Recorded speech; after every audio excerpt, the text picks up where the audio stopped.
This ABC 15 flash briefing is sponsored by Sanderson Ford. Straight up.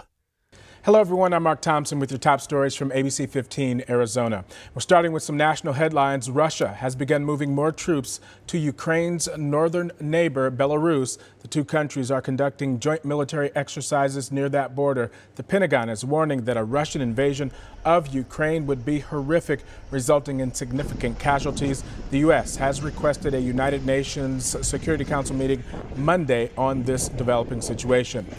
Now to an update on that 50-year-old bridge that collapsed in Pittsburgh. The National Transportation Safety Board now on the scene trying to figure out exactly why that happened. Miraculously, no one was killed. 10 people, mostly first responders, suffered some minor injuries. The overall condition of the structure was listed as poor during its last inspection in September. I walked under it all the time and saw the rust and decay, and that's pretty typical in Pittsburgh. And that collapse happening just hours before President Biden arrived in Pittsburgh to tout his $1 trillion infrastructure bill. Pennsylvania is ranked second in the country for worst deteriorating bridges. And after seeing the destruction firsthand, the president says his administration will fix them all. Well, we don't need to deal with weather like they are dealing with on the East Coast here in Arizona, but it can still get pretty chilly, especially in the overnight hours. And some of you might be pulling out those space heaters for some extra warmth. But be careful. Experts warn that stationary and portable space heaters cause 81% of home heating fire deaths. And then you see it spiking to 300 degrees. If you were to touch that, you could burn yourself.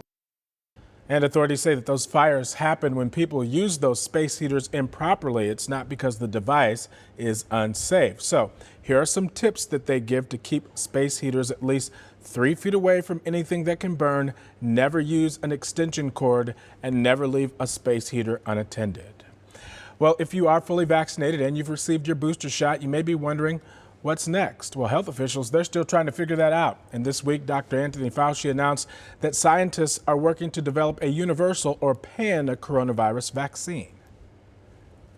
Obviously, innovative approaches are needed to induce broad and durable protection against coronaviruses that are known and some that are even at this point unknown. Hence, the terminology pan-coronavirus vaccine. Developing this new vaccine, it could take years. Now, in the future, Pfizer hopes that the COVID-19 vaccine becomes a yearly shot. The company's CEO says an annual shot like the flu vaccine is more convenient than multiple boosters per year. Yearly boosters remain an open question, but in the short term, medical experts, including the CDC, say a COVID-19 booster is still your best protection against the virus.